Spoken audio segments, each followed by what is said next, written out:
Let's see what a mess I can make in Team Deathmatch.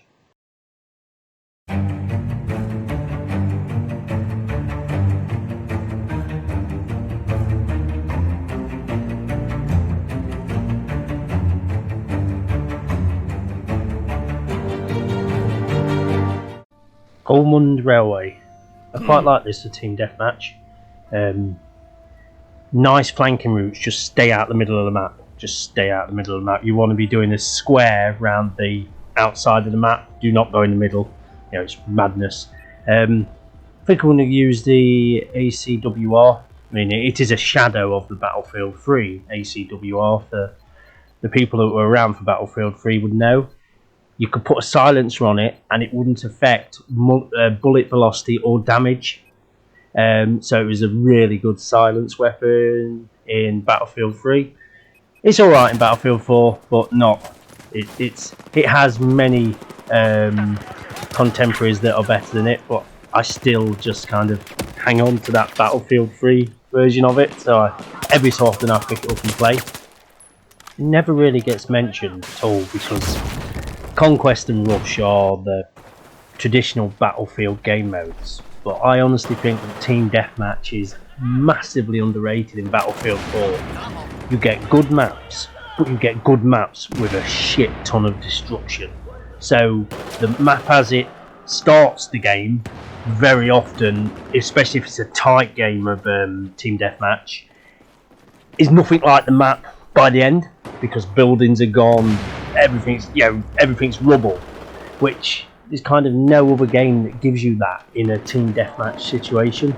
So I really enjoy it when it comes to Team Deathmatch on Battlefield. And also sometimes, obviously, in a 10v10 Team Deathmatch situation, one player can make a pretty big difference because obviously it's all about the killing.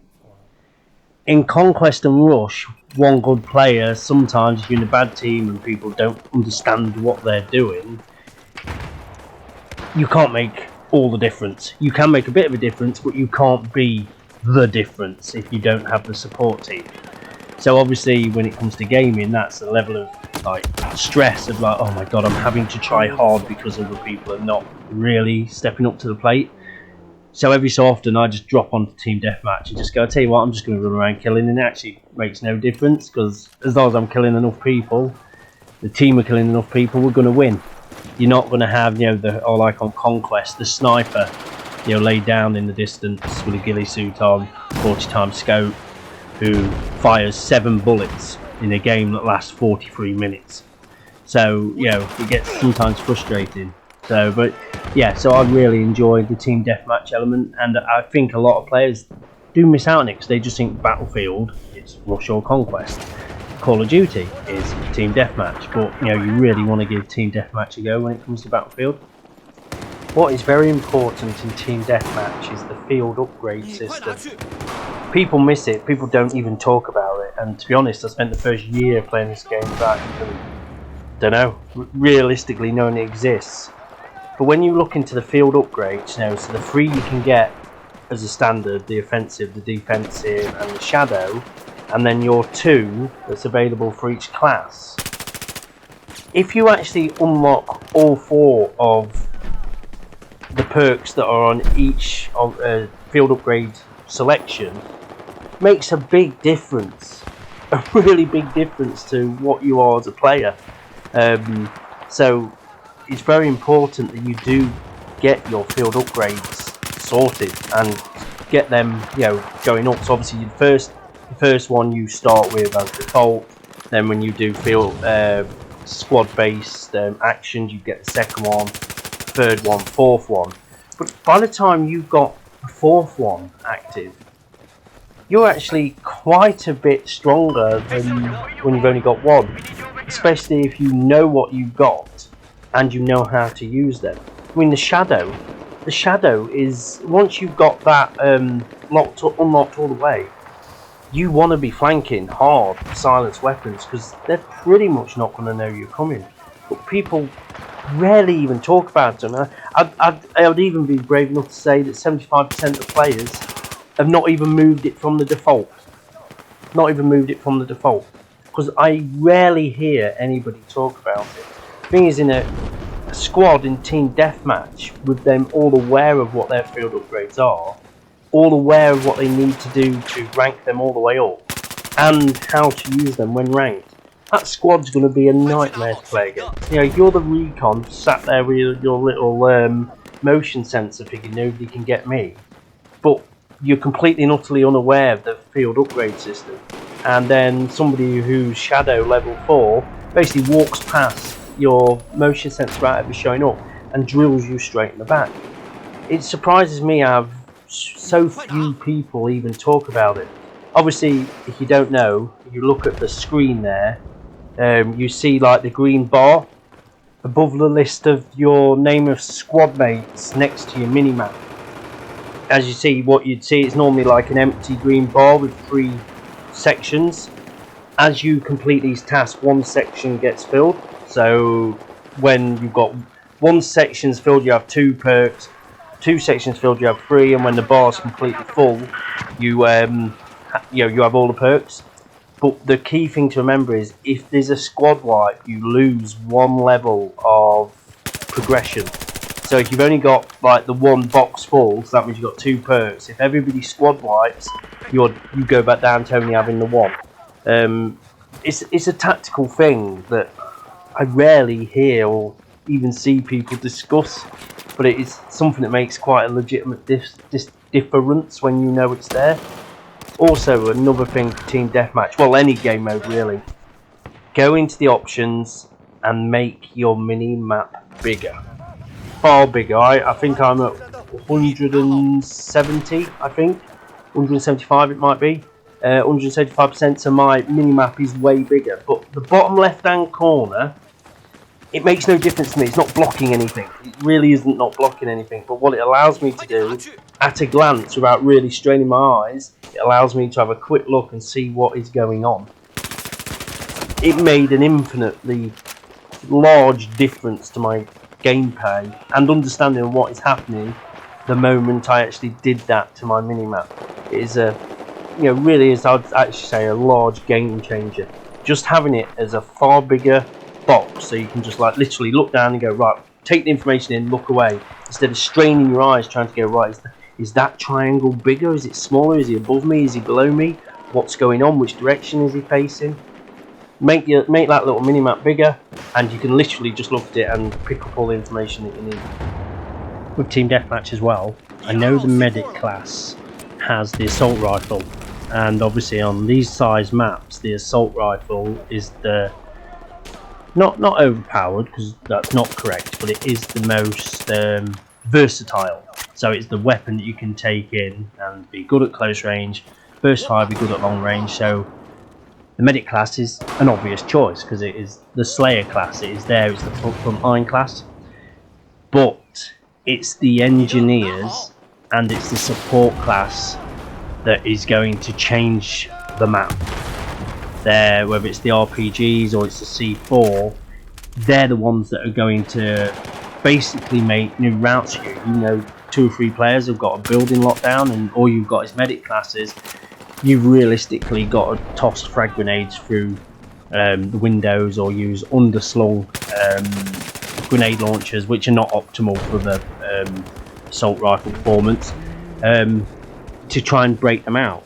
You've got an engineer in the support class, you can pretty much render that building useless as a building because you can get rid of 2 of the 4 walls pretty quickly, which then means there's very little cover for the people inside to have. So don't just go in with the medic class thinking, oh, the best weapons, and obviously being able to heal yourself quick and be able to revive your teammates is really important. But it is the support and it is the engineers that are going to change the map. They're the ones that are going to flatten the buildings. They're the ones that can get campers out of a building at minimum risk. Because obviously you can rush, 3 of you can rush in as medic class, but you've got to go upstairs. And when you're going up a flight of stairs, your head is going to appear at the same point every time. And good players know that. So they will have them stairs covered by multiple angles, and you're going to really struggle. Where you've got an engineer and a support class with C4 or rocket launchers, as I said, you can break that building pretty quickly.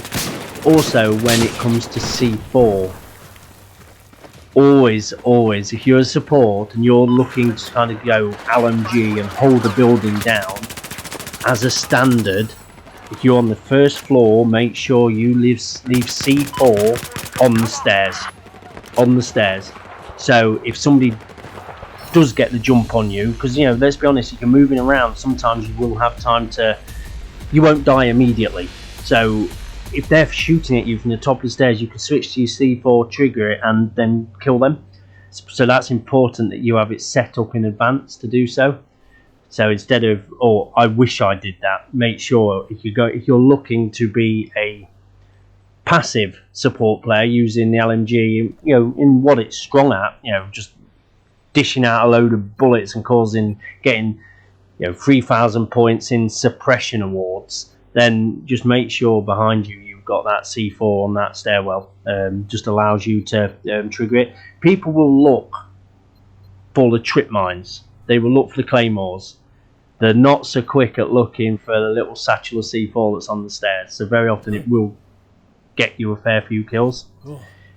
When it comes to recon class and team deathmatch, I mean, there's some amazing snipers play this game using the bolt action sniper rifles with the laser sights and like 3.4 scopes, but I don't like it. But then you watch how I play, I'm more aggressive. But I also find that the level of focus that you require to snipe, because you are very much a one target, it's one target at a time, so there's a lot of focus goes in, that I just think on team deathmatch, where there's not many places for you to camp up, and things like the field upgrade systems means that good players pinpoint where you are and then they're going to come and try and kill you. And you know, I know the Deagle's strong, and if you get a good hit first up with the sniper rifle, but let's be blunt, you're still at a disadvantage if somebody's coming up them stairs with a, you know, M416, any of the PDRs, any of the carbines, light machine guns, you're at a disadvantage.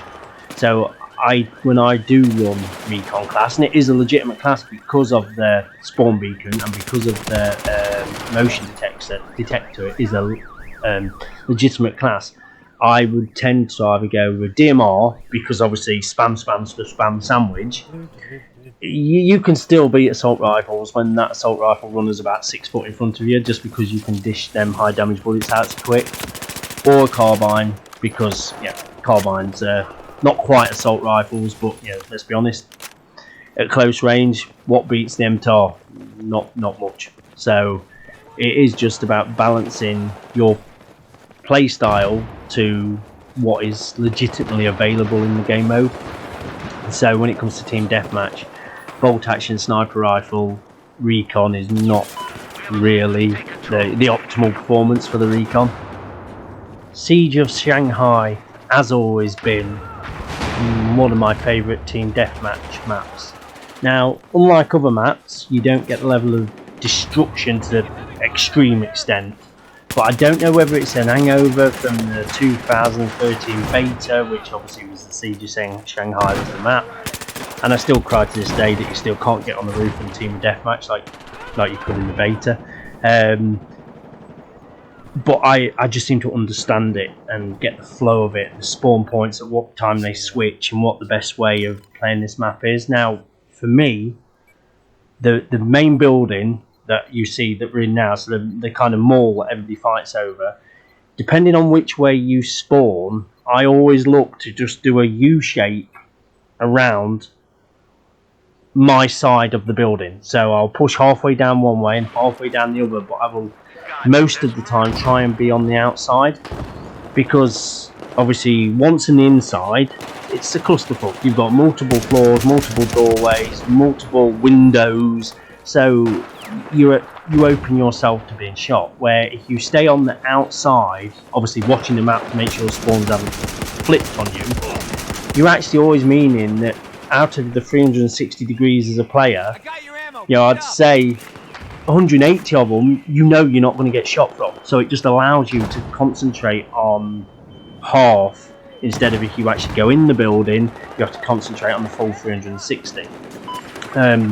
Now, if I see we've got a good push and we are dominating the building, so we've pushed everybody to the spawn point, then I will look to go across the flyover bit and protect the escalators and guard the doorways. But I will always be looking at A, have we pushed so far the spawn's going to flip, and B, is there an obvious and open flank route? Because obviously what you need, the information you need to take from your team is there's 10 of you. So if 9 of you are covering the left and there doesn't seem to be many bullets being fired, I suggest that means because half the team are coming down your right. So it's just being aware of it and being aware, right, okay, this is now obvious, so then changing your position. But from my point of view, I always just look to do that view round my side of that building. I actually prefer to go the river side rather than the road side. So the reason I don't like the road side so much is there's vehicles all the way down and fire and smoke, and there's more places for people to shoot at you from. The river side is a bit cleaner. It's not totally clean, but it is a bit cleaner, which then I think I've got more control over what's going on. Tell you what, the SKS, I mean, I don't know if so much was done to this weapon while I was, away. Obviously I've not really played it this side of 2018. And obviously that was a long way into the development of a game that came out in 2013, so I can't see they made any changes realistically, but I can't remember it being as fucking dominating as what it is in now. I mean, you just absolutely wreck multiple players with this gun, especially when it's nice and straight lined and lined up. You just spam so many bullets at them and it's game over before game's even started realistically. But it is it's one of the things. Something must have changed that I've missed, because I didn't really use it. But now if I'm having a rough time, it'd almost be my go-to weapon on most maps, as long as it's not like Locker, Locker. Just going off tangent for a minute, I had a conquest match on there. I fucking forgot about the colossal clusterfuck that is seen. Oh my fucking good lord. There was airburst explosions, underslung grenade launcher explosions, grenade explosions, C4 explosions, rocket launcher explosions, people camping doorways with a bipoded LMG with a thermal scope. You people make me feel sick inside. Really make me feel sick inside. And I tell you what I like doing is when I get behind you all and I drill you all on the floor. But that C map, what a clusterfuck that was. Jesus Christ, it's like, right, Locker, conquest, forget it. That is just a pure maximum amount of kills, maximum amount of deaths, and you kind of don't really control either of them, because a lot of your deaths are just grenades going through a door, or loads of smoke and I'm firing at like a blurry red dot I can see. So it's like, it is the cluster of all clusterfucks, that bloody map is on Conquest. Yeah, so going back to it, the SKS is just devastating, absolutely devastating. It's the lack of recoil and the speed you can spam just make it so nasty. On this round of Team Deathmatch, as you'll see in a minute, I actually break my U-shaped rule, mainly because it was abundantly clear that this team was just leaving the side door open and just allowing me to kind of come round the corner, push too far realistically, come round the corner, kill them, bail back to my old position, wait for them to leave the side door open again by looking at the minimap, and then going back through the side door and shooting them in the back again. It amazes me how people can be so unaware of what the hell is going on while playing. It's like, well, look at the minimap. If your team has got a couple of angles, locked down, well, if you're against a good team, they're going to come from the weakest angle that you've left open. The amount of times, as you'll see in a minute, everybody's like looking the opposite way, and it's like, well, are you not looking at the minimap? Are you not listening to sound? Are you not hearing them gunshots and hearing your teammates die next to you and they're showing up on the minimap? I'm running an SKS with a heavy barrel. I'm showing up every time I bloody fire. Every single bullet I fire, I show up on that minimap. And yet, I push in hard, aggressively by myself. I'm not got a squad with me, I'm going in hard by myself. And I'm killing 3 or 4 of you at a time. And let's be blunt, most of the time, you're not even getting shots off at me. It's like, how can you repeatedly kind of slip to the same mistake? But as I said in one of yesterday's videos, that people just seem to get this cone of 30 degrees in front of them and seem absolutely oblivious to anything else that's going on the map. But, you know, long may it continue, and hopefully it continues in 2042, so I can get lots of kills. But it just, sometimes you laugh. I laugh now because I'm the person doing the kill. But there's nothing more frustrating when you've got teammates that are completely oblivious to it, and then that puts the pressure on you to have to. Right, not only do I have to look in front, but I have to make sure I'm also covering them behind because they're going to be totally oblivious to what's going on. This round is slowly coming to an end with holding them all. I know which way they're spawning from, so I know I can hold these escalators quite comfortably. So yeah, that's this round done. Another decent round for me on Team Deathmatch. If you like my videos, please subscribe. I hope you all have a good day. I'll see you next time. Cheers, bye bye.